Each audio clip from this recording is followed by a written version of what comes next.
Francisco, em comum com o Hospital Público Regional de Betim. Essa é uma atividade que existe desde o início da pandemia, quando nós passamos, as aulas para formação de residentes dentro, do contexto virtual, e assim a gente permanece, e a cada momento de quartas-feiras a gente consegue conversar um pouco sobre temas de cirurgia geral, que versam sobre cuidados paliativos, cancerologia cirúrgica, cirurgia geral e trauma. E uma vez a cada ciclo ou mais, a gente faz alguns estudos de caso em formato de PBL, simulando o que são hoje as provas de R3, ou R4 em instituições que têm a prova aberta como parte do critério de entrada, onde tenham provas de validação de título, como revalida, ou as provas de título de especialização. Antes de mais nada, quero dar boas-vindas, porque a gente começou um pouco atrasado essa aula no ano de 2023 por algumas situações técnicas. Nós recebemos já aí todos os residentes especializandos do ano de 2023, as nossas atividades em pós-graduação, elas estão ligadas ao Ministério da Educação, ao Colégio Brasileiro de Cirurgiões e à FELUMA, onde a gente faz a titulação de cirurgia geral também com os estudantes estrangeiros. E junto com isso, dá boas-vindas também à presença das faculdades que são conveniadas com o Hospital São Francisco e o Hospital Regional de Betim, que são elas, a Faculdade de Ciências Médicas, Faculdade Barbacena, FASÉ, UniBH e PUC Minas, e além das comunidades de WhatsApp que participam com a presença de acadêmicos das universidades de dentro e fora do país, de dentro e fora do estado. Me desculpa. A aula de hoje é um tema importante na cirurgia e na clínica, pensando que a todo momento bate nas nossas portas a possibilidade de se discutir abdômen agudo inflamatório, e a diverticulite certamente está entre os 10 temas mais abordados nesse contexto, onde a clínica se forma no limite das condutas e da condução 100% clínica, e aonde extrapola e a possibilidade de indicação da cirurgia na urgência e emergência, ou a posteriori, num tempo mais tarde, onde se possa pensar, raramente, mas ainda em evidência, a possibilidade da cirurgia eletiva para o tratamento da doença diverticular, que a gente possa chamar de esfriada, assim, de resfriada depois de um momento de crise, ou da diverticulite aguda,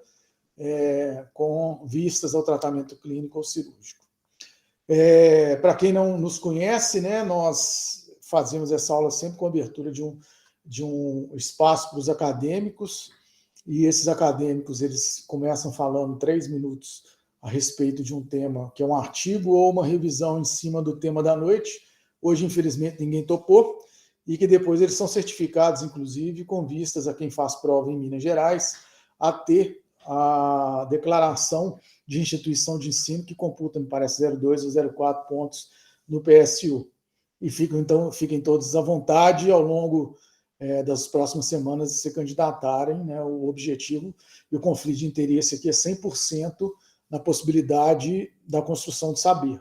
Então, hoje a gente vai ter, na noite, alguns artigos esses que são de relevância para o tema, e outros para que possam suscitar as discussões, inclusive da escrita dos temas, para que se possam críticas serem feitas, para que quem estiver apresentando, o residente ou o aluno, possa entender o motivo da ciência se estabelecer uma crítica construtiva com o artigo, uma construção de interesses e de visão dentro da possibilidade de defender uma teoria e assim por diante.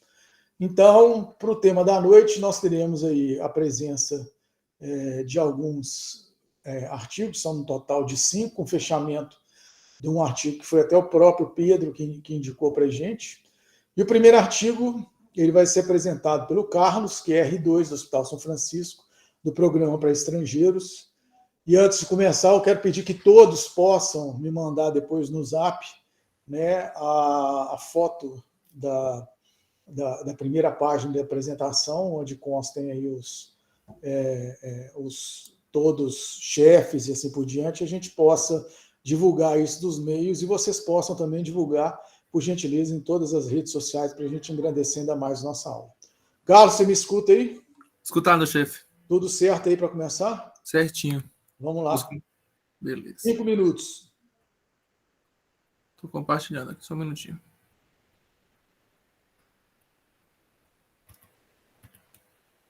Beleza. Boa noite, eu sou Carlos, R2 da Cirurgia Geral do Hospital São Francisco. Nesse hospital, quem é o chefe do Serviço de Cirurgia Geral, o Dr. Marcelo Girundi.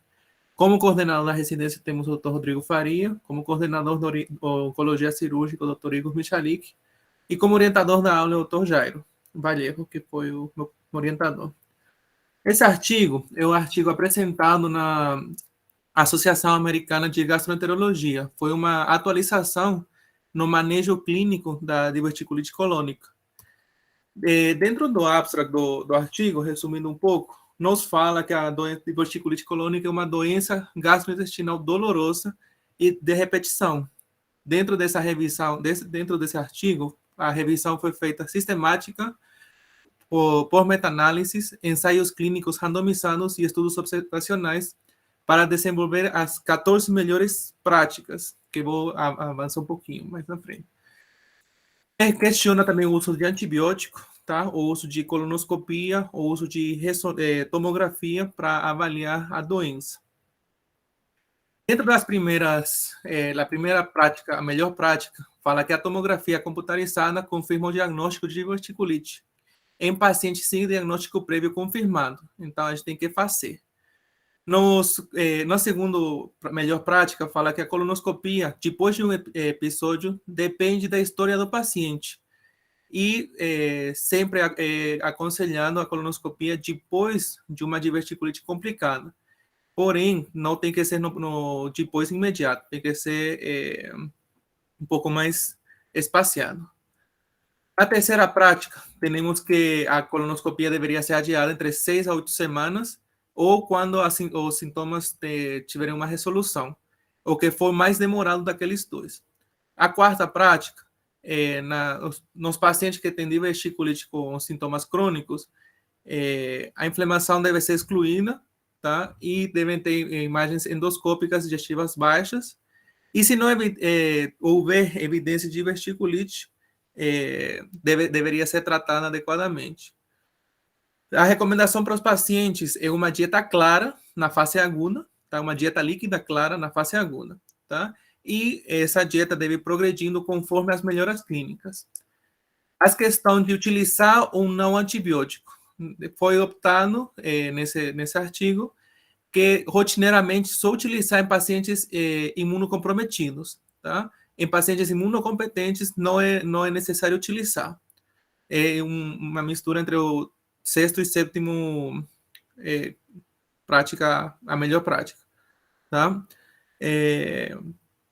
Depois temos que ver os pacientes imunocomprometidos têm maior probabilidade de acarretar uma doença complicada.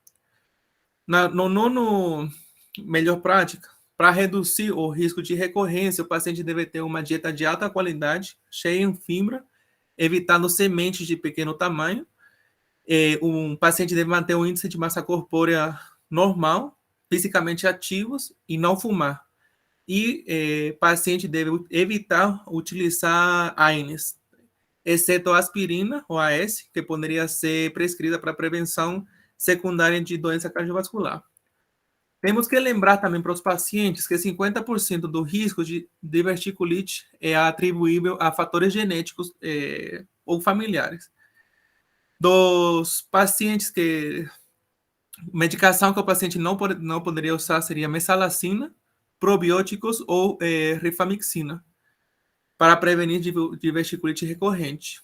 Também, os pacientes, quando eles iniciam com um quadro de diverticulite, geralmente com um quadro de diverticulite complicado. E a primeira manifestação é geralmente complicada.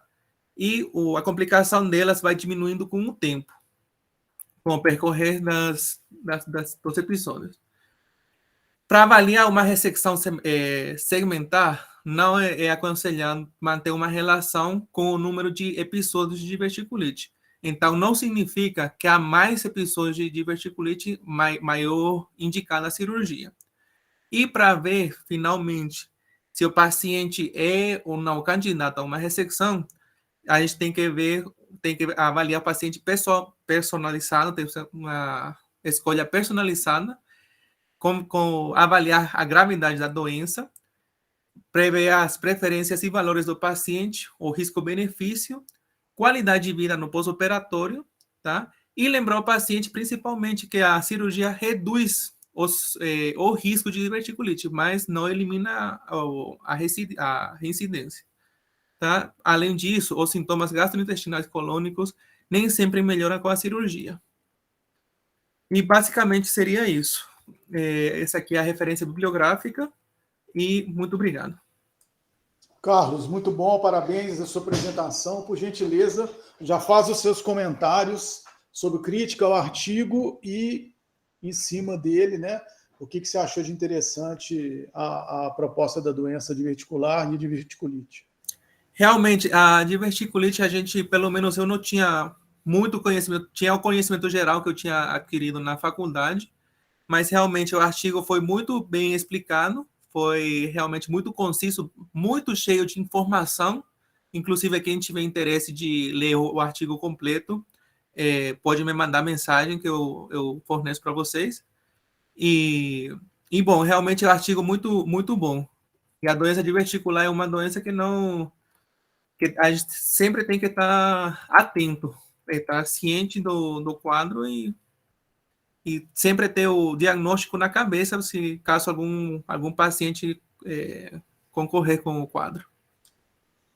Eu gostaria de poder citar que, né, quando em 2010, 2012, né, eu terminei a residência de cirurgia geral, as publicações mais recentes, eles tentavam entender motivos que não habilitassem a operar os pacientes que já tivessem a segunda crise de diverticulite.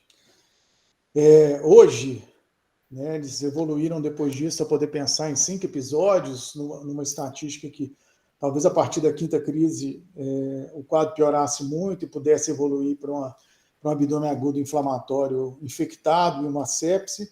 Mas hoje a gente sabe que os controles eles são variáveis, principalmente pela forma com que a doença possa manifestar em cada um. Então, eu acho que esses 14 pontos, a se pensarem, eles transitam desde a parte clínica até as indicações cirúrgicas, e onde se pensa também que quanto mais próximo ao paciente se tratar as questões de diverticulite, e saber, né, desse paciente um pouco mais com respeito aos momentos em que ele não estiver em crise, dieta, histórico familiar, circunstâncias de comorbidades secundárias, hábitos fecais, hábitos alimentícios. Quanto mais se souber disso, melhor você vai ser um médico para se apresentar, tratar e conduzir, né, as expectativas que esse paciente possa complicar. Tá? Muitíssimo obrigado, então, Carlos. A gente vai dar seguimento aos artigos da noite. O segundo artigo vai ser apresentado pelo Lucas, R2, do Hospital São Francisco. Lucas, você me escuta? Escuto. Vamos lá? Escuto, sim.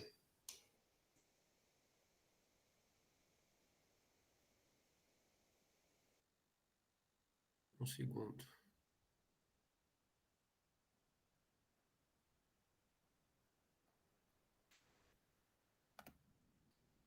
Então, boa noite. Meu nome é Lucas Diniz, sou R2 do Serviço de Cirurgia Geral do Hospital São Francisco. Nós temos o Dr. Marcelo Girundi como chefe do Serviço de Cirurgia Geral, Dr. Rodrigo Faria como chefe da residência, Dr. Igor Michalik como chefe da Oncologia Cirúrgica e a doutora Raquel Nogueira como orientadora da aula de hoje. Eu vou falar para vocês um pouco sobre o tema diverticulite, dentro desse artigo, que é uma meta-análise que aborda os desfechos a curto prazo, depois de um tratamento da diverticulite perfurada, comparando as técnicas da lavagem laparoscópica com a ressecção colônica. A metodologia utilizada foi uma meta-análise, em que artigos foram buscados nessas bases de dados, na Embase, na Medline e na Cochrane, utilizando os seguintes descritores. Foram incluídos alguns estudos controlados randomizados e também estudos não randomizados que envolvessem a comparação entre a lavagem laparoscópica e a ressecção colônica. Ao todo, foram incluídos 13 artigos. Então, contextualizando um pouco sobre o tema, a diverticulite é uma condição muito prevalente na sociedade e nos Estados Unidos ela está entre as principais causas de hospitalização relacionadas ao aparelho digestivo. O manejo da diverticulite perfurada geralmente ocorre por meio da ressecção do colo e a lavagem laparoscópica recentemente vem se apresentando como uma alternativa menos invasiva, mesmo em um contexto de emergência. Aqui eu trago uma classificação, que é a classificação de Rich, que é a principal relacionada à diverticulite. Ela tem 4 estágios aí, em que a primeira, o estágio 1, seria um abscesso pericólico ou mesentérico. O estágio 2, um abscesso reto-peritoneal ou pélvico. O estágio 3, uma peritonite purulenta. E o estágio 4, uma peritonite fecal. Então, nos estágios 1 e 2, o artigo fala que, geralmente, o tratamento é feito com antibiótico venoso, associado ou não a uma drenagem percutânea. No caso das diverticulites classificadas como 4, que são as diverticulites com peritonite fecal, o tratamento geralmente está associado a uma ressecção colônica. No caso das diverticulites que estão intermediárias, aí, as classificadas como grau 3, ainda não há um consenso quanto ao tratamento. Tanto é que 2 grandes sociedades mundiais aí são divergentes no assunto. A Sociedade Europeia de Coloproctologia sugere que a lavagem laparoscópica deve ser considerada e é pertinente no tratamento da diverticulite grau 3, mesmo em um contexto de emergência, pelo menor risco de complicação, menor risco de fístula e menor risco de realização de uma colostomia. E a Sociedade Americana de Cirurgiões é a favor da ressecção colônica como abordagem principal. Então, o objetivo do estudo foi comparar os desfechos de diverticulites purulentas perfuradas com necessidade de abordagem cirúrgica, comparando as 2 técnicas. Então, a lavagem laparoscópica, como ponto positivo, o artigo mostra que ela é segura e viável mesmo em um contexto de emergência, ela apresenta um menor risco cardiovascular, ela tem menor tempo de cirurgia, tem menor taxa de infecção e tem um menor tempo de internação. Como pontos negativos, ela tem um maior risco de complicação intraabdominal, maior risco de reoperação, inclusive evoluindo com necessidade de colectomia e colostomia. E o estudo mostra que desses pacientes, de 8% a 11%, tem alguma lesão maligna associada à condição da diverticulite, e que ela geralmente não pode ser observada pela laparoscopia. Quanto à ressecção colônica, os pontos positivos, tem uma maior quantidade de estudos sobre o tema e uma maior experiência dos cirurgiões nesse tipo de abordagem. Ela tem uma menor taxa de reoperação e a maior possibilidade de identificação das lesões malignas quando existirem e estiverem associadas. Como ponto negativo, tem uma maior taxa de realização de colostomia, e desses pacientes colostomizados, o artigo mostra que 45% dos pacientes não têm o trânsito reconstruído, seja por insegurança do cirurgião ou por insegurança do próprio paciente. E ela também apresenta um maior tempo de cirurgia. Como conclusão, o artigo mostra que a lavagem laparoscópica demonstra um grande potencial na abordagem das diverticulites grau 3, apesar de não ser um consenso. Ela apresenta menor taxa de complicação e o risco de não percepção da lesão maligna, como o Carlos falou, ela pode ser reduzida pela realização de uma colonoscopia entre 6 e 8 semanas após a abordagem, que é o protocolo em muitas sociedades e muitos guidelines. O risco de reabordagem não planejada, que é um ponto negativo da laparoscopia, ele pode ser minimizado pelo acompanhamento de perto e pela programação de uma reabordagem eletiva, inclusive com ressecção do colo. A referência que eu utilizei foi o artigo. Muito obrigado. Lucas, parabéns aí pela apresentação. Acho que você tem bons motivos para comentar a respeito da construção teórica do artigo e das suas impressões nesse aspecto borderline aí da classificação de Richard 3. Eu já parei o compartilhamento aqui. Parou. Eu gostei muito do artigo, é uma meta-análise aí que ela busca alguns artigos que são fiéis ao objetivo do estudo, que é a comparação entre as duas técnicas. Como ponto negativo, assim, a presença de estudos não randomizados e não controlados, né? Eu acho que é um viés muito grande, porque a gente não sabe como esses pacientes foram selecionados e discutidos nos artigos que foram utilizados. O artigo não fala sobre o volume de soro fisiológico que foi utilizado nessas lavagens laparoscópicas aí, então, alguns artigos ali citam 5 litros, outros 11 litros na lavagem. Não há especificação do tempo de antibiótico que foi utilizado, qual tipo de antibiótico no pós-operatório. E também, quando optado pela técnica da ressecção, da colectomia, eles não falam se foi utilizada a técnica aberta ou videolaparoscópica. Então, ficam alguns pontos soltos aí na discussão desse artigo, que eu achei. Bom, eu acho que é importante a gente poder questionar que, primeiramente, o modelo da meta-análise ele é muito bem utilizado ainda para poder fazer talvez os primeiros estudos e depois as construções maiores, né, dos centros de referência, onde se questionam aspectos diferentes, ou talvez até no máximo semelhantes, depois de desenvolvido bastante a predileção por quaisquer, né, das linhas teóricas e os artigos. Aqui, então, basicamente, o Lucas traz para a gente, muito bem criticado, né, um artigo que carrega 2 pontos de vista muito comuns nos estudos que foram feitos. Assim, você vê uma parte empírica bastante vasta, sem um N confiável, ou sem, né, uma situação de um estudo mais preso, mas mesclado a isso, bons estudos, e 2 escolas que não são antagônicas, mas elas podem ser opostas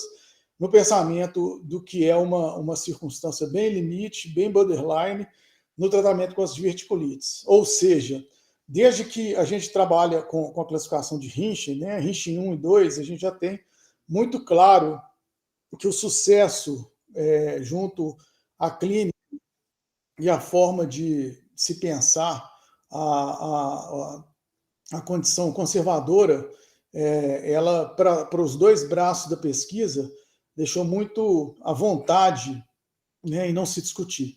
Mas a Richard 3, que é uma situação bastante crítica, onde o paciente já se apresenta séptico, onde o paciente já tem vistas a um tratamento em uma condição hospitalar, onde raramente o paciente vai para casa com antibiótico oral, ele vai fazer uso de antibiótico de espectro venoso, onde esse paciente tem que estar engatado com uma possibilidade em piora de terapia intensiva e bloco cirúrgico. Então, a partir disso aí, as ações que foram propostas traz uma novidade que eu acho que vai trazer bons resultados, que é simplesmente abrir, lavar, não desbloquear e ir embora, né? Para alguns, uma loucura, mas não diferente de outras questões que a gente já possa ter feito com outras doenças inflamatórias intestinais, onde se drena apenas o abscesso depois de lavar a barriga e acreditar que o bloqueio e a própria ação do antibiótico, o paciente possa melhorar com isso. Muito bom, Lucas. Vamos dar seguimento, então. Agradeço de toda forma depois a discussão que você teve com a Raquel, que é coloproctologista do nosso serviço. Vamos passar, então, para o 3º artigo da noite, que vai ser trocado entre a Carol e a Carol. A gente vai fazer com que a Carol, R1 do Hospital São Francisco... Eu já estou... Você já está? Tá Tranquilo, chefe. Tá. Se quiser, então, eu posso apresentar. Então, vamos para a Carol, do Hospital Público Regional de Betim, que vai estar apresentando, então, o 3º caso da nossa noite. Deixa eu só perguntar, é para a gente preencher essa lista que está rolando no chat? Não é não. O Pedro, que é muito aparecido, resolveu puxar essa lista aí. Tá bom. A lista já é feita automaticamente pela Maria Fernanda, mas como ele tem que aparecer antes e depois, aí ele já puxou essa lista. Tá. Vocês estão vendo minha tela? Sim. Sim? O meu artigo, então, primeiramente, sou Ana Carolina, sou R2 de cirurgia geral do Regional de Betim. Como chefe da cirurgia oncológica, a gente tem o Dr. Igor e chefe da residência, o Dr. Rodrigo Musi. O meu artigo ele fala sobre o manejo da diverticulite aguda com gás pericólico. É um estudo multicêntrico e observacional. Como já falaram ali um pouquinho sobre a doença diverticular, a doença diverticular em si, ela normalmente é assintomática, diferente da diverticulite aguda. A TC ela é o padrão ouro para o diagnóstico da diverticulite aguda. E a gente usa principalmente a classificação de Hinting, baseado na TC, só que ela tem alguns viés e algumas contradições, porque ela, às vezes, os pacientes não se enquadram em grupo nenhum. Eu vou mostrar para vocês algumas diferenças dessas classificações. E a limitação técnica de encaixar o paciente nessa classificação em si, porque isso depende muito da conduta. Principalmente no caso desse artigo em específico. A classificação de Hinting original, ela fala de estágio 1, 2 e 3, em que o estágio 1 é um abscesso pericólico ou fleimão, estágio 2 seria um abscesso pélvico, intraabdominal ou retroperitoneal, estágio 3, peritonite purulenta generalizada, e estágio 4, peritonite fecal. A classificação modificada, essa classificação eu peguei do livro, ela fala do estágio 0, que seria uma diverticulite com uma clínica mínima, e divide o estágio 1A e 1B. O estágio 1A seria um fleimão pericólico localizado, e o estágio 1B seria um abscesso pericólico localizado. Estágio 2, 3 e 4 permanece igual. Nesse artigo, ele mostra a classificação da Sociedade Mundial de Cirurgia de Emergência, que fez em 2020, que também coloca a diverticulite não complicada, que seria o divertículo, o afinamento da parede, uma densificação da gordura pericólica, e a diverticulite complicada dividida em 1A, que seria o gás pericólico ou uma pequena quantidade de líquido perto da alça acometida, sem abscesso. Isso a 5 centímetros, então, desse local inflamado. O 1B seria um abscesso a menos de 4 centímetros. O 2A seria abscesso acima de 4 centímetros da localização da alça. 2B já seria gás distante. 3 seria líquido livre na cavidade sem gás. E o 4 com gás associado. Aqui no artigo a gente vai focar no 1A, que é o principal, assim, com dificuldades de estudos atuais para demonstrar o tratamento em si. O método é um estudo multicêntrico, observacional e prospectivo, e ele baseou nos pacientes com diverticulite aguda e gás livre pericólico com ou sem pequena quantidade de líquido associado dentro dos 5 centímetros.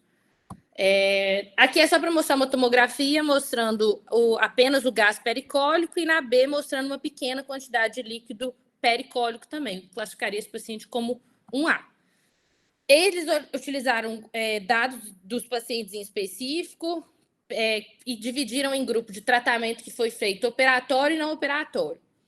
Baseado na TC, da classificação de Hinting e a duração do tratamento com antibiótico e compararam tanto resultados a curto quanto a longo prazo. Pegaram dados específicos da Europa, da América do Sul e também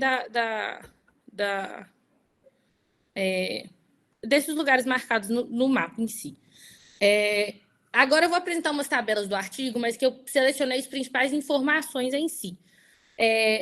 Comparando, então, os grupos que foram pacientes operados e não operados. Dos grupos, a idade média desses pacientes foi uma idade média de 54 anos.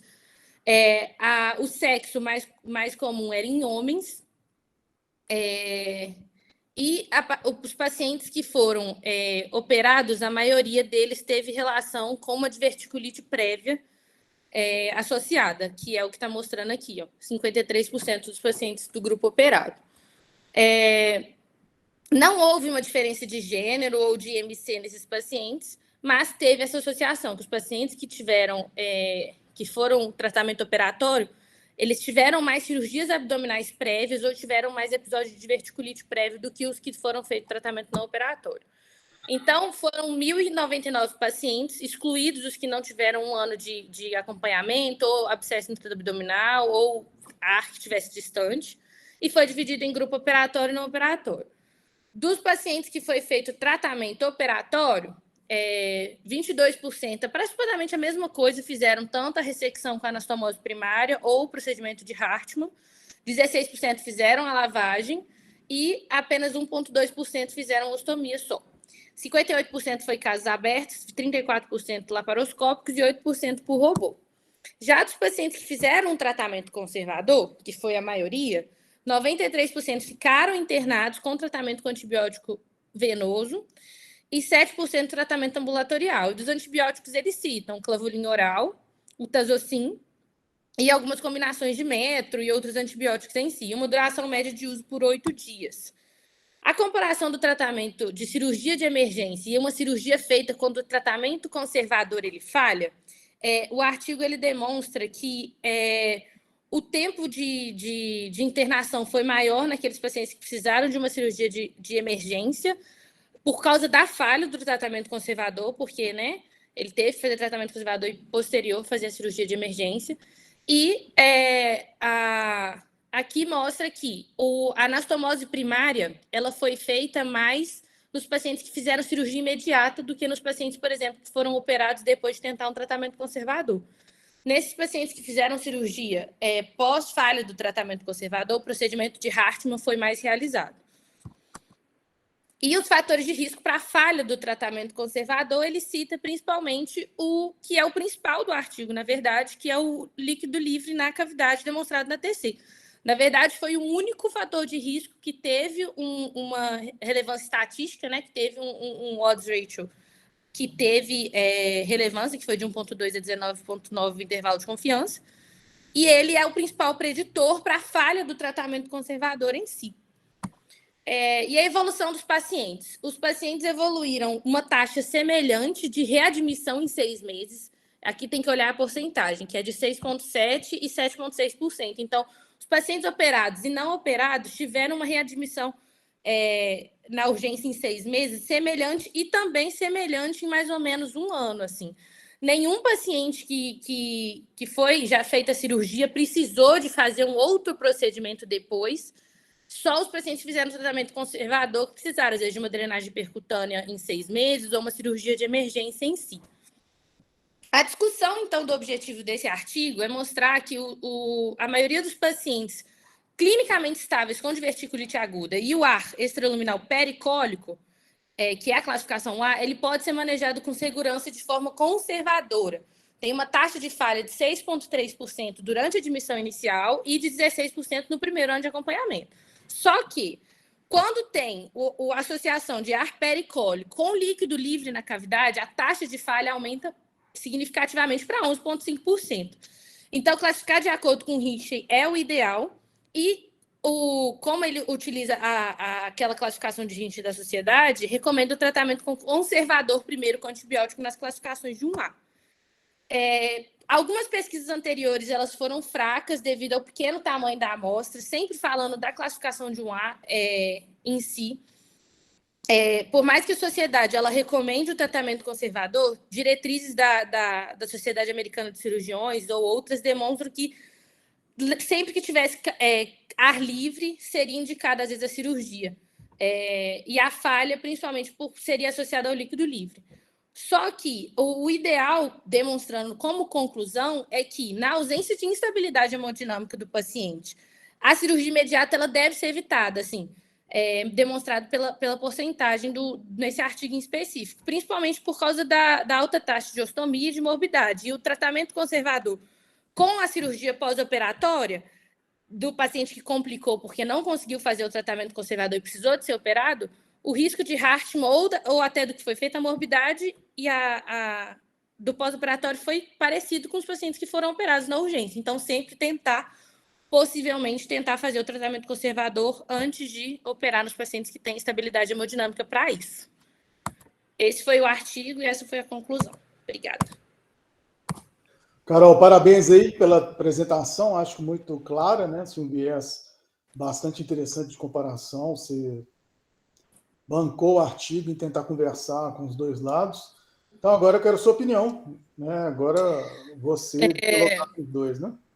É muito engraçado porque a gente teve uma aula disso proposta até por mim no regional, por causa de um caso parecido com a classificação 1A em si. que é o tratamento nesses casos que tem o gás pericólico e não difuso, né? Perto da alça cometida. O que a gente faz? A gente fez 3 pacientes em específico, tratamentos diferentes e condutas diferentes que trouxeram desfechos complicados para cada um, assim.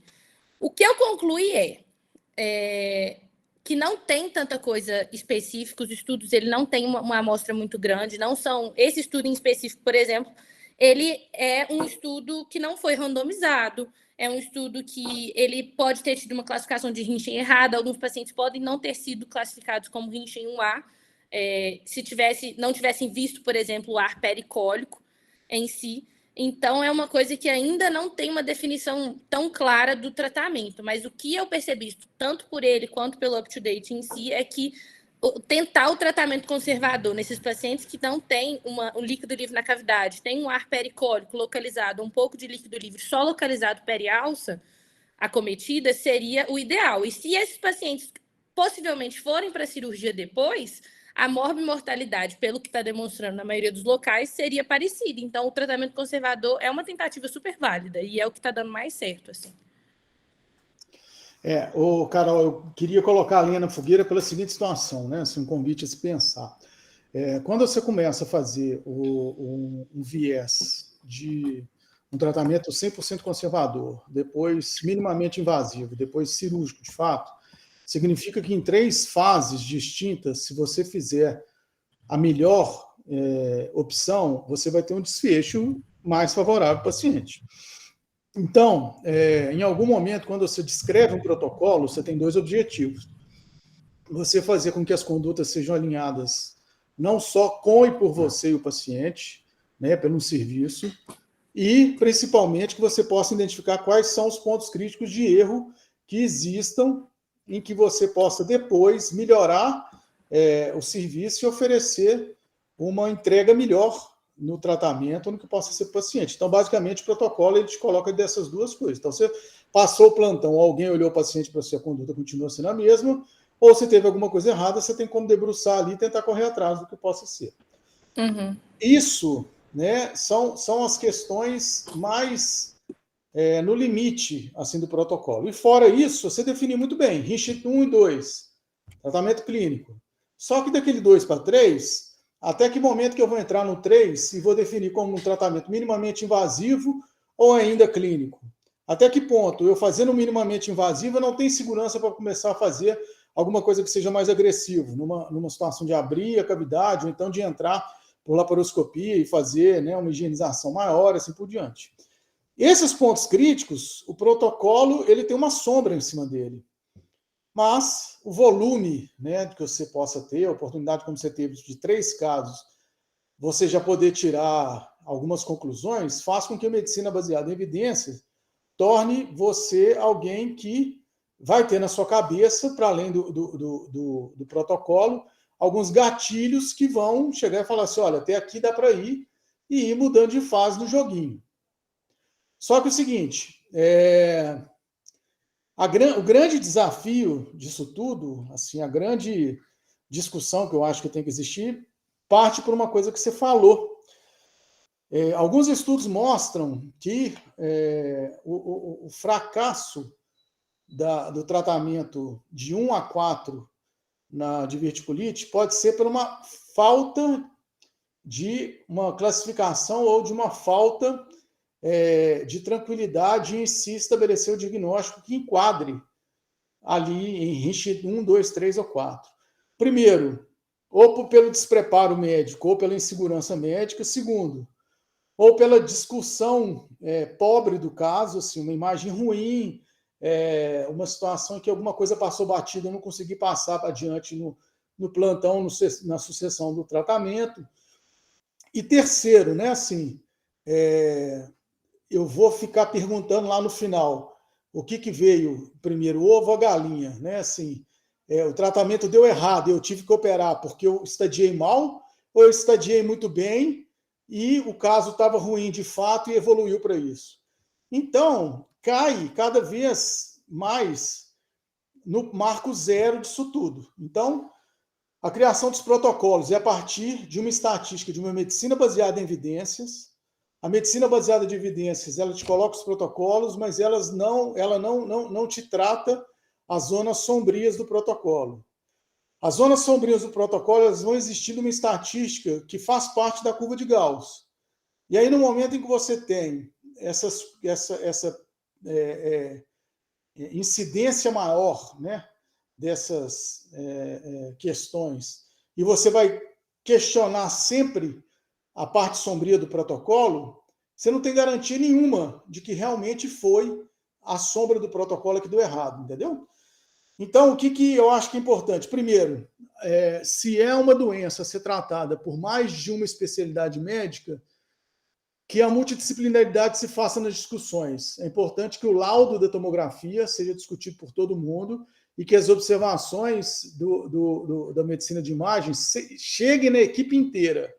Segundo, se tem uma discussão sobre o uso do antibiótico, a eficácia ou fracasso tem que ser avaliado por uma equipe de retaguarda da CCIH ou de controle de infecção. Porque boa das vezes tem uma cultura, boa das vezes tem uso. Então, assim, nos momentos da troca de antibiótico, você já deve ter escutado, muitas vezes a CCH fala assim, olha, isso é um foco mantido, tem que abrir, entendeu? Tem que ir lá e resolver esse problema. Então, você está vendo lá que a imagem, o Richard 3, o paciente ele tem um status que não está tão toxêmico, mas não passa essa infecção. Está lá o antibiótico mascarando a todo momento. E no momento em que você tirar o antibiótico, a coleção vai aumentar, ou no momento X, essa massa de pus que tem lá vai desbloquear e vai ser o caos, o paciente vai morrer. E aí é onde que a gente volta na discussão, na medicina baseada em evidências de novo. Então, o primeiro parte do protocolo, vamos fazer um alinhamento de discurso e uma situação onde a multidisciplinaridade seja respeitada, da mesma forma e com os mesmos passos, onde as informações e as condutas sejam muito próximas ou semelhantes. Que a zona que possa existir de sobriedade nos protocolos e que esteja em sintonia com um desfecho ruim, sejam também tão bem analisados quanto essa dúvida que você teve e o desfecho foi favorável. Não adianta toda vez você falar assim, nossa, nós ficamos em dúvida entre ser 2 e 3, a gente fez conservador e deu certo. Não, nós entramos com a 3 mais rápido possível e esse paciente saiu. Não fica satisfeito só com isso, não. Discuta o desfecho desfavorável. Ficamos com 2 durante muito tempo, perdemos um time, esse paciente chocou, tivemos que abrir e o desfecho foi pior. Discuta da mesma forma isso. E, a partir disso, crie evidência suficiente para poder rever o protocolo a todo momento. Então, mais do que os resultados que foram aprimorados aí, eu gostaria que todos vocês tivessem um raciocínio científico a ponto de poder entender que essa rotina do dia a dia é aquilo que a gente tem que brigar e fazer com que funcione. Ainda que o hospital seja um caos, entendeu? Mas é aquilo que eu falo com vocês, residentes. Aqui nós temos 2 equipes de residentes.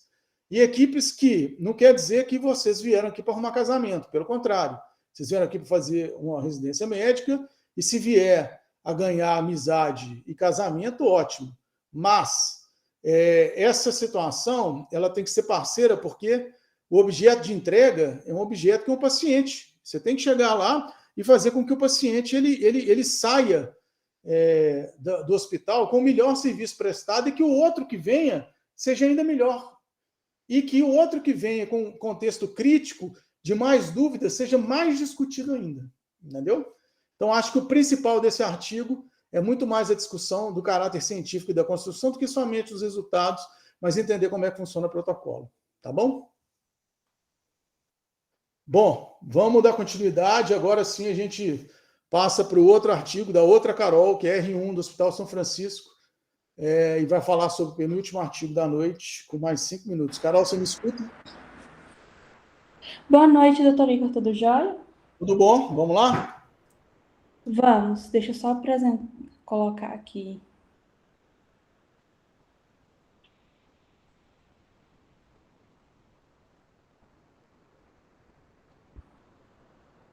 Apareceu aí? Tudo certinho?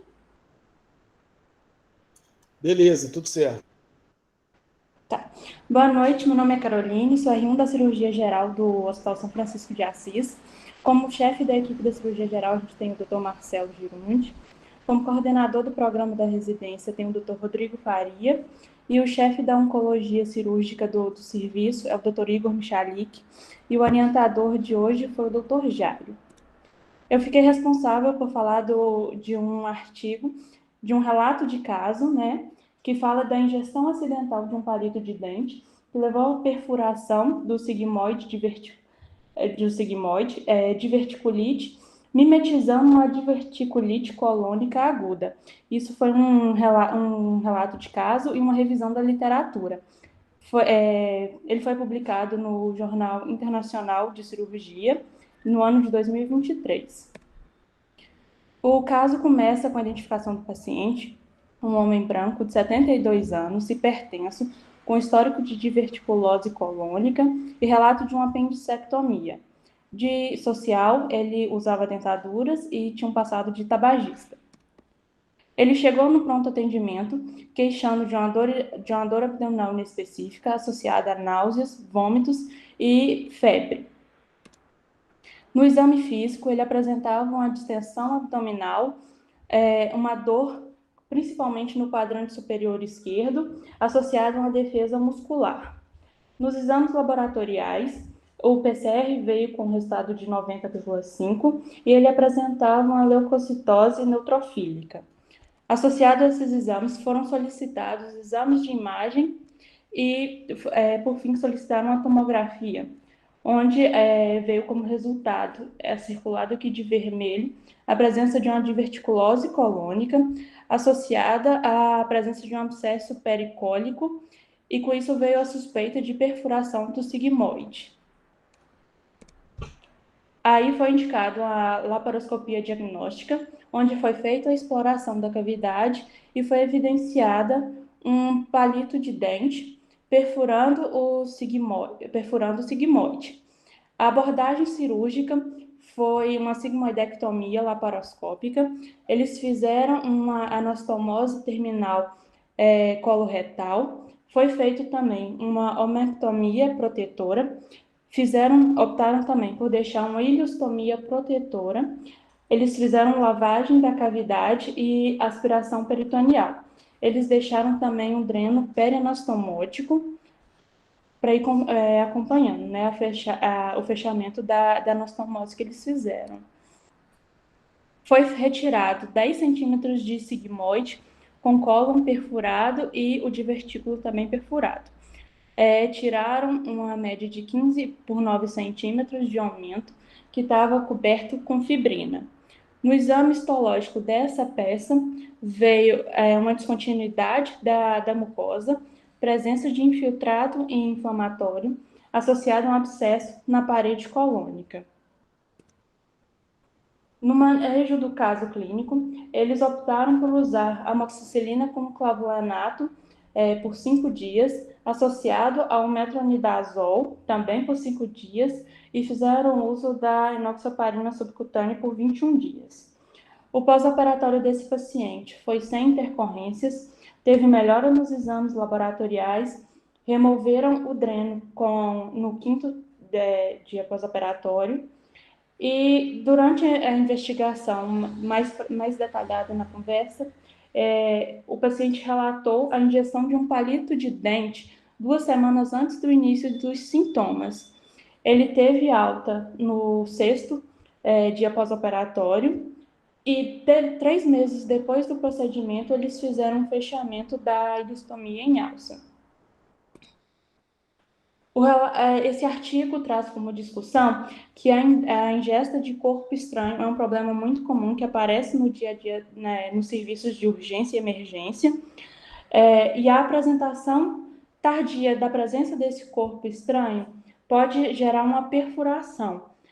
E as principais complicações desse corpo estranho pode vir a causar uma impactação, perfuração, que ocorre em menos de 1% dos casos, sangramento, obstrução, formação de fístulas e, nos casos mais graves, pode levar à sepse.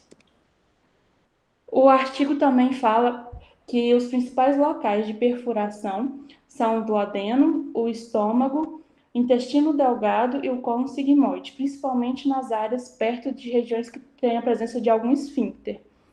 Os principais sintomas associados, a gente pode ter uma dor abdominal inespecífica, difusa, associada ou não a episódios de febre, pode ter náuseas, diarreia, peritonite focal ou difusa, e também pode ter a presença de um abscesso intraperitoneal. Como hipóteses diagnósticas associadas a esses sintomas, a gente pode pensar no apendicite aguda, numa diverticulite aguda, que estava mais relacionada com esse caso, né? E alguma perfuração de víscera oca.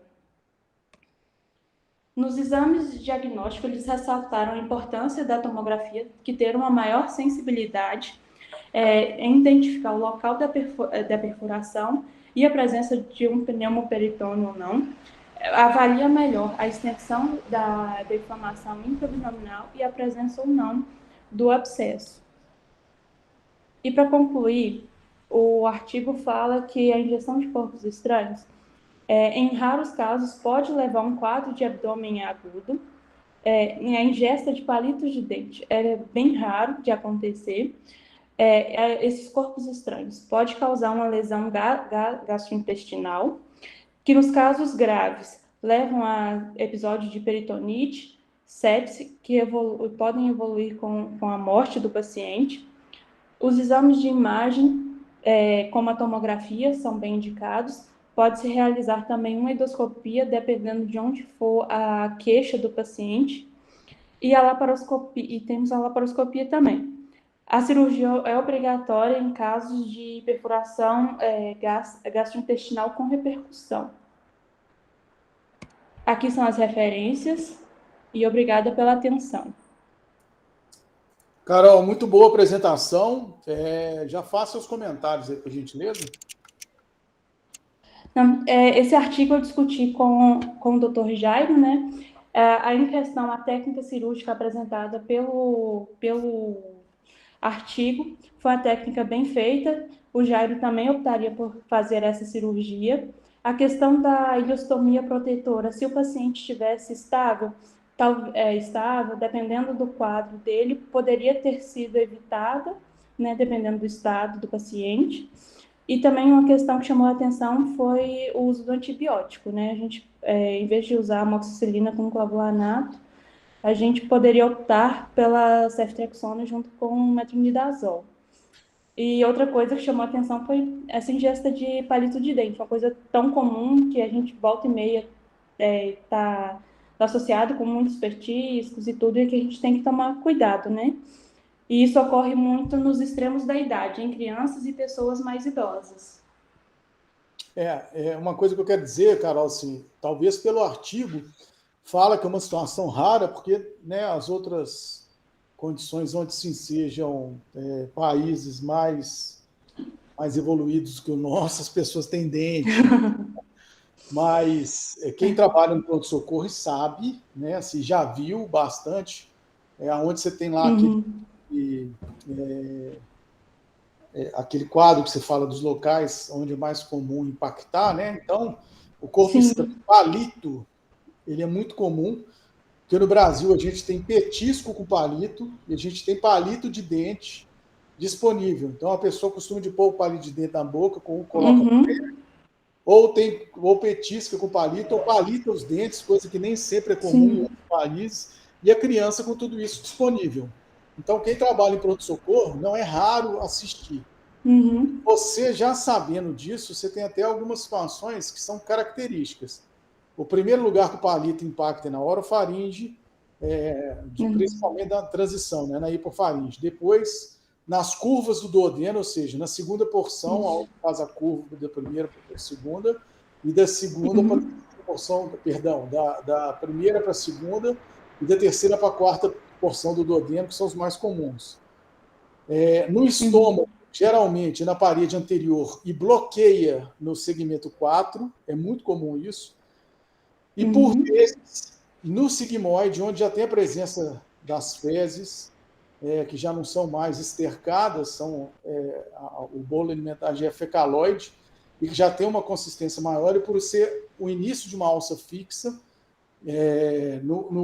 aliás, o final de uma alça fixa para o início de uma alça mais móvel, ali exatamente costuma de fazer o impactamento na parte posterior e ter os abscessos de pessoas. Então, isso, como literatura, é bastante divulgado por todas essas questões que a gente falou. E o tratamento é esse mesmo. Jairo, coloproctologista de primeira, sabe dessa situação, só que uma pena que nem sempre a gente tem, na urgência e emergência, a chance de poder entrar por vídeo, ver do que se trata, e às vezes fazer a conduta com o tratamento em foco em primeiro plano, ou com o desvio das fezes com ostomia e o tratamento em foco drenado. Né? Mas muito bom, parabéns pelo artigo.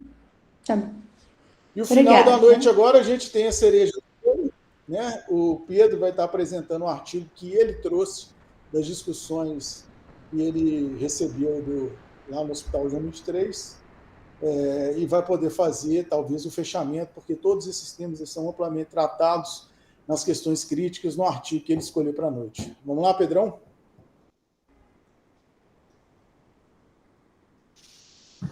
Olá. Estão me escutando? Estamos sim. Olá. Vou compartilhar aqui. Boa noite a todos. Meu nome é Pedro. Eu sou R3 de serviço do Hospital São Francisco, né, que tem como chefe da cirurgia geral o Dr. Marcelo Girundi e chefe da oncologia cirúrgica o Dr. Igor Michalik. Né? Hoje eu vou ter a oportunidade de trazer um artigo que eu achei muito interessante, né, que inclusive até encaminhei para o Dr. Igor, que a gente vai versar acerca da comparação da cirurgia de Hartmann contra a sigmoidectomia com anastomose primária nos casos de diverticulite perfurada, seja ela Rinchey 4 ou Rinchey 3, né, a purulenta ou a ficaloide com peritonite, né. É um estudo multicêntrico, né, randomizado, que eu vou ter a oportunidade de apresentar hoje para vocês. Para introduzir, né, o artigo, a doença diverticular é a terceira doença gastrointestinal mais cara nos países desenvolvidos, né? E 8 a 35% dos pacientes com diverticulite aguda apresentam quadros complicados, Rinchey 1, Rinchey 1B, e 2, ou Rinchey 3 ou 4, né? Em diverticulite perfurada, com secreção purulenta ou fecal, a cirurgia é mandatória, né? Igual foi dito previamente, né? A gente tem a possibilidade de fazer a ressecção do cólon ou até mesmo a lavagem, né? A higiene da cavidade abdominal. Porém, a cirurgia é mandatória, né? E os estudos sugeriram que a sigmoidectomia com anastomose primária é igual ao procedimento de Hartmann em termos de morbimortalidade pós-operatória. Isso é muito importante a gente salientar. Então, a probabilidade do sucesso de fechamento de ileostomia protetora é muito maior do que nas reconstruções de uma cirurgia Hartmann, visto a dificuldade técnica, né, a expertise do próprio cirurgião. E o objetivo do estudo foi justamente comparar o Hartmann com a anastomose primária com a ileostomia protetora nos pacientes com diverticulite perfurada. Então, qual que foi o método utilizado no nosso estudo? Igual eu disse antes, foi um estudo randomizado, multicêntrico, aberto, foi realizado na Itália, na Bélgica e na Holanda, né, com pacientes de 18 a 85 anos, com diverticulite fecal ou purulenta, e foi evidenciado no exame de imagem com ar ou líquido livre, né, precisamente a tomografia de abdômen total, né. E desses pacientes, todos foram submetidos à laparoscopia diagnóstica para confirmar justamente o quadro, né? Assim que foi identificado que o paciente apresentava uma diverticulite Rinchey 3 ou 4, ele foi alocado no software do próprio estudo que randomizou esse paciente para saber se na cirurgia ia ser realizado a cirurgia Hartmann ou se ia fazer uma anastomose primária. Porém, as decisões, as técnicas e abordagens cirúrgicas ficavam a critério de cada cirurgião. Seria fazer uma anastomose com grampeador, seria tentar fazer uma anastomose manual, ia fazer uma terminal, uma lateral. Isso tudo ficava único e exclusivamente do ponto de vista da decisão do próprio cirurgião, né? Eu vou trazer os resultados aqui mais abaixo, mais explicitados. Então, o estudo conseguiu levantar 130 pacientes, né? Desses pacientes, 92 foram classificados como Rinchey 3 e 38 foram classificados como Rincha 4, né?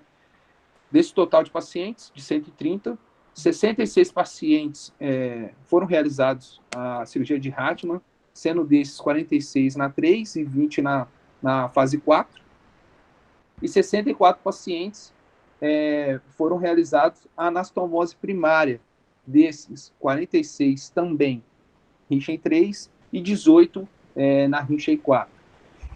E como que quais resultados a gente conseguiu coletar com esse estudo, né?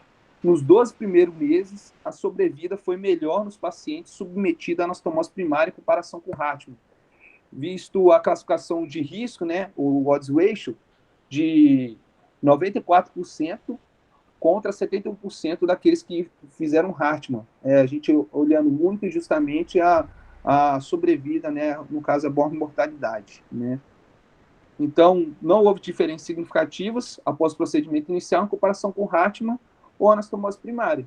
Então, o artigo, eu fui muito sucinto mesmo ao trazer esse artigo, foi justamente para concluir que esse estudo que eu trouxe, ele foi o maior estudo comparando Hartmann contra a anastomose primária em diverticulite com peritonite fecal purulenta, e a anastomose primária é superior em relação à sobrevida nos primeiros 12 meses, né?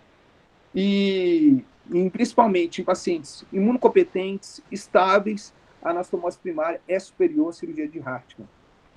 Então, muito obrigado. É isso. Pedro, muito bom.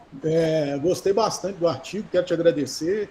Quando você mandou, eu achei oportuna a chance da gente conversar. E eu acho que aqui a gente teve algumas experiências interessantes para poder conversar com esse artigo, né?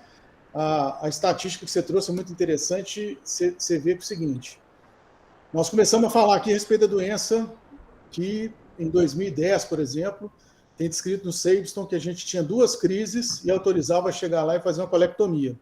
Fosse na urgência, fosse na emergência, fosse seletivamente. Depois disso, a gente começa a pegar com estudo comparativo aos aspectos usuais do hemisfério norte, né, que boa parte das vezes as pessoas são menos invasivas, né, lembrando que, por exemplo, a apendicite aguda com tratamento conservador passou a existir a partir do momento que as pessoas começavam a dar antibiótico, protelar, e depois ver que melhorava o quadro e acabar não operando. Ou achado ocasional tardio de alguém que estava com abscesso e começou a tratar e as coisas foram bem. Então, assim, da mesma forma que a gente sofre com a pobreza, e eles sofrem com a riqueza ou com a condição judicial, mas que é um viés favorável a se pensar. Aí o pessoal começa a fazer a necessidade que a gente discutiu de que uma classificação ela coloque em ordem, numa curva, todas as ações em que possam ser alinhadas para que o mundo inteiro possa discutir o tratamento. Então, se não tem nada diferente, Rincha 1, tratamento conservador, o paciente vai para casa, restrição dietética, remédio para dormir, remédio para doença, dorme tranquilo, canja de galinha e está tudo certo. Rincha 2, o paciente trata febre, trata dor, fica mais cabreiro se vai para o hospital ou não.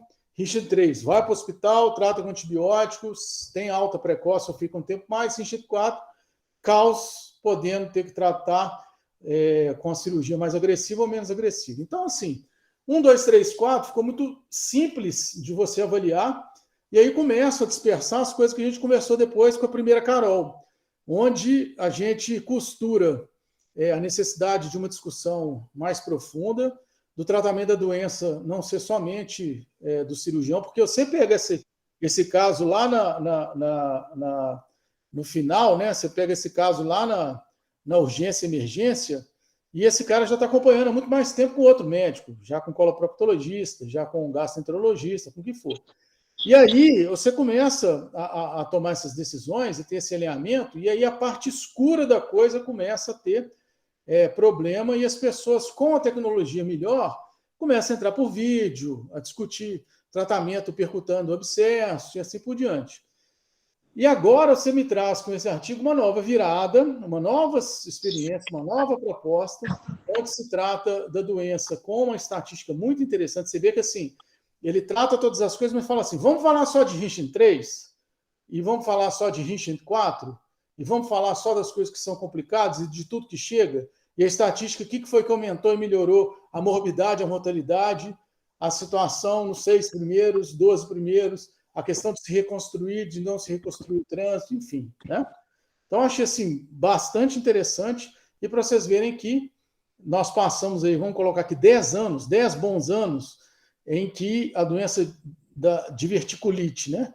Ela é tratada no mundo inteiro, nos países mais pobres ou mais ricos, e as complicações continuam existindo da mesma forma. Só que, cada vez mais, a gente está estratificando o problema e podendo entender que a gente oferece uma entrega melhor. Né? O Jair levantou a mão, fico super satisfeito de estar aqui, porque, como eu já tinha falado mais cedo, é o coloproctologista da nossa equipe, pessoa de maior confiança nossa, criado e educado, né, na nossa equipe, moldado e lapidado pelo maior coloproctologista que eu conheço, que é o Fábio Lopes. E aí, Jair, tudo bem? E aí, pessoal, tudo bem? Boa noite. Desculpa, demorei um pouquinho a entrar aqui. Não esquenta. Sua presença aqui para a gente é muito importante. Eu vi um pouco sobre o artigo que Pedro apresentou. Achei a amostra muito boa, interessante, né? Mais de 100 pacientes. Mas só queria ressaltar um pouquinho, que depende muito também, porque o estudo avalia a sobrevida. Então, eu acho que mais que sobrevida, esse estudo poderia ter avaliado mais a morbidade, porque é diferente você ter um resultado de um Hatchman com anastomose primária em questão de morbidade, porque às vezes o Hatchman, dependendo do paciente, dá um pouquinho mais de morbidade, desidratação, infecção e tal. E também tem que avaliar o estado do paciente, porque os pacientes que fizeram anastomose, provavelmente os pacientes todos estavam estáveis. Então, por isso que deu para fazer anastomose e, lógico, ter uma sobrevida melhor. Agora, os pacientes que fizeram Hatchman teve uma sobrevida menor, provavelmente por quê? Porque os pacientes estavam instáveis, ou eram um paciente mais idoso, ou tinham um porquê não fazer anastomose. E, às vezes, um paciente mais idoso, grave, descompensado, lógico, vai ter uma sobrevida menor que um paciente estável. Então, eu só queria dar uma pequena aclaração e aí a gente vai conversando também com vocês. Eu acho isso importante, Jair, interessante falar o seguinte, eu tive um caso no Hospital Regional, uma menina de 23 anos de idade, a gente entrou com abdômen agudo, tinha líquido livre e peritonite já sabida que fecal, tinha ar do abdômen. Essa paciente tinha um divertículo, um só, e que esse divertículo teve diverticulite e esse divertículo rompeu na junção reto-sigmoidiana, no lugar que é crítico, né? Assim, o ângulo crítico de Sudeck lá embaixo. Você não consegue ter segurança plena na vascularização, que você não sabe o quanto tirar para colocar. Eu banquei de fazer anastomose primária, porque era como se fosse uma apendicite que tivesse que acabado ali e ela teve um pós-operatório mais arrastado e tal, mas assim, um sucesso da cirurgia. E que podia ter dado errado, né? Podia ter sido, inclusive, como outros casos que eu já entrei, tive que ir lá e fazer de novo, né, a cirurgia. E aí, lembro de outra situação, eu tive um paciente que, muito azarado, por sinal, ele teve um PAF. Aí esse PAF, a gente fez uma colostomia em alça e ele sumiu depois dessa colostomia em alça e ele acabou fazendo uma diverticulite no estômago e aí teve que ressecar uma margem muito grande e esse paciente ganhou um Hartmann do transverso, assim, da porção mediana do transverso, começou a espoliar horrores, teve uma vida, assim, acabou com a vida do cara, entendeu? Assim, o cara não conseguia fazer uma academia, o cara perdeu 20 quilos, o cara era um desnutrido crônico, sabe, assim.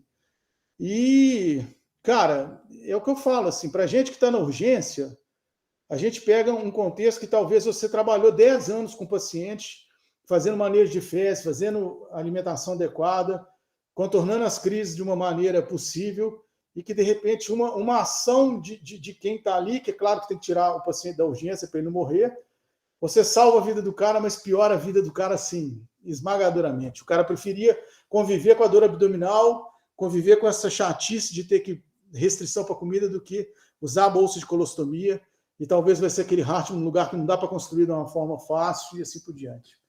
Então, cara, assim, sinceramente, numa dessas aulas nossas para trás, acho que foi a segunda ou terceira aula de diverticulite, lá para 2000 e pouco, o Zambelli tinha acabado de operar no João 23, uma paciente de 160 quilos com Hartmann. Lembro. Você lembra? Lembro. E que não chegava a alça para poder fazer a colostomia, ou seja, ele chegou na hora certa, da forma certa, uma pessoa que tem uma formação para poder pensar na obesidade, tinha discutido com o Girundi na época, viram que estava taquicárdico, fez o exame, mostrou a diverticulite, na hora que foi tratar, como é que leva? Não tinha outro jeito de subir a colostomia, que talvez somente a anastomose primária fosse a única coisa que tivesse para fazer, e olhe lá, né? Então... Não, eu sou a favor da anastomose primária. Sempre que o paciente estiver estável, eu tento fazer primária. Independentemente de idade e tal, eu torço para fazer a primária. Porque a questão de colostomia, o paciente, primeiramente, não é como um câncer. Um câncer, o paciente meio que já pensa, nossa, vou usar a bolsinha. Tudo bem, mas é um câncer. Agora, a diverticulite é uma doença benigna, né? Benigna que traz muitas repercussões.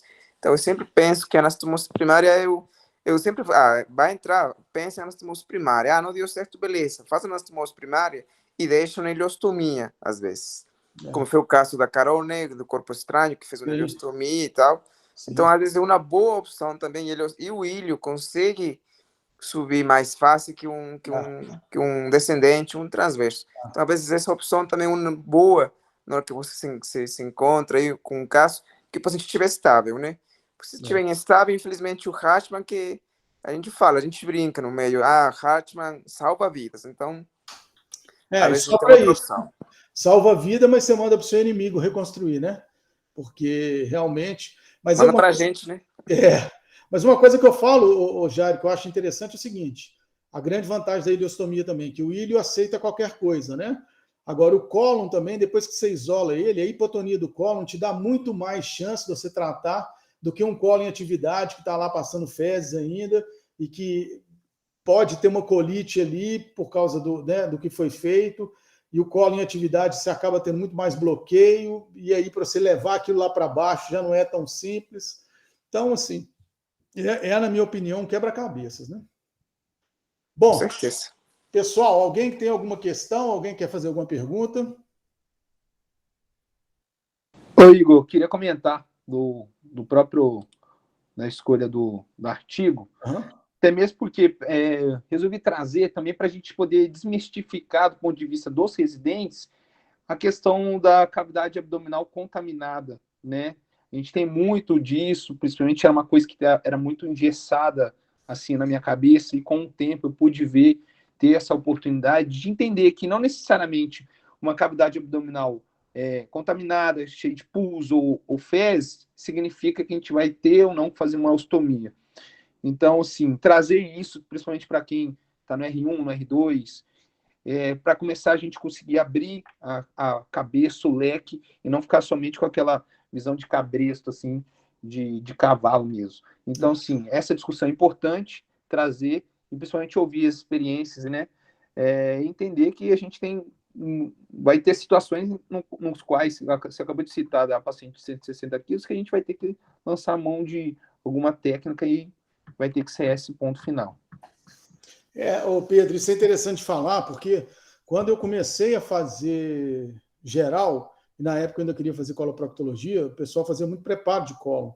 Hoje a gente ainda faz por uma segurança até da escola que tem, mas grandes escolas mundiais não fazem nada, né, Jair? Opera com o cólon sem preparo algum, vai lá e está tudo certo, não considero isso nem cirurgia contaminada.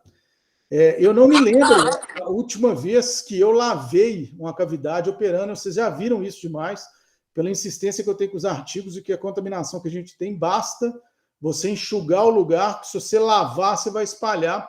E isso trouxe um conforto e uma repercussão muito melhor nos números dos pacientes que eu operei, em que antes a gente espalhava. É claro, assim, se você vai operar no trauma, o cara tomou um tiro de fora a fora no colo, ou tomou um tiro no estômago, tem arroz para tudo quanto é lado, fezes para tudo quanto é lado, é claro, obviamente, na fase aguda, paciente, você está ali com uma alça viável, ou você tem um paciente que teve uma modulação isquêmica, mas assim, afora isso, a doença inflamatória, que a gente sabe, que já tem um abscesso, o que for, quantas vezes você é capaz até de drenar percutâneo dentro da cavidade, esvazia aquilo ali, se tiver que lavar, você instila um pouquinho, lava um pouquinho, deixa o dreno dirigindo para fora e acabou, né? Acabou.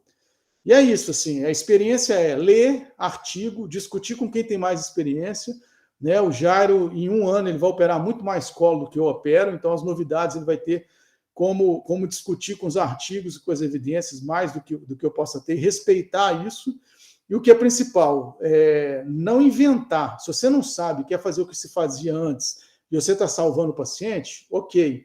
Mas na chance que você tem para poder entregar para o especialista, porque ele possa fazer o mais adequado, e esse paciente tem esses outros ganhos que a gente está trazendo, melhor também, né? Pessoal, obrigado, né? Nossa educação continuada volta aí a todo vapor. Fiquei muito satisfeito, a gente chegou a ter quase 50 pessoas aqui em alguns momentos. Fica aí o convite para todo mundo participar. É uma forma da gente discutir, inclusive, o dia a dia que a gente vê, né? Assim, o rabdômen agudo chega em Betim e chega no São Francisco de várias formas distintas, mas do mesmo lugar. Os artigos são todos sobre as mesmas realidades, né? Pobre, rico, a Índia, o Brasil, os Estados Unidos, o Canadá têm diverticulite do mesmo jeito. As situações elas são precoces ou elas são tardias, e o improviso, às vezes, traz um tratamento mais evidente para o paciente poder depois aprimorar aquilo como uma técnica, como que possa ser. A nossa educação continuada ela é uma ação do Hospital São Francisco, junto com o Hospital Regional de Betim, onde o serviço de residência em cirurgia geral tem não somente as aulas usuais dos cursos e as corridas de leitos, como também essa oportunidade da gente discutir e fazer não somente um julgamento, né, da teoria, dos artigos, como também a forma com que os residentes se formem a discutir os pontos principais em que um artigo possa ser bem escrito, que ele possa trazer bons conteúdos, ou que o residente possa ter o espírito crítico a se formar um profissional que vai ter a capacidade de analisar e tomar a melhor decisão, fazendo com que a teoria seja muito bem utilizada e também muito bem criticada. Agradeço a todos. Semana que vem, câncer gástrico, já estão distribuídos todos os artigos, já vou colocar no nosso grupo de educação continuada, tenho colocado os livros lá, e aí vamos tratar de estudar para que a gente tenha bons resultados. Um abraço a todos, fico esperando os acadêmicos interessados, e boa noite. Boa noite, pessoal. Muito obrigado. Boa noite.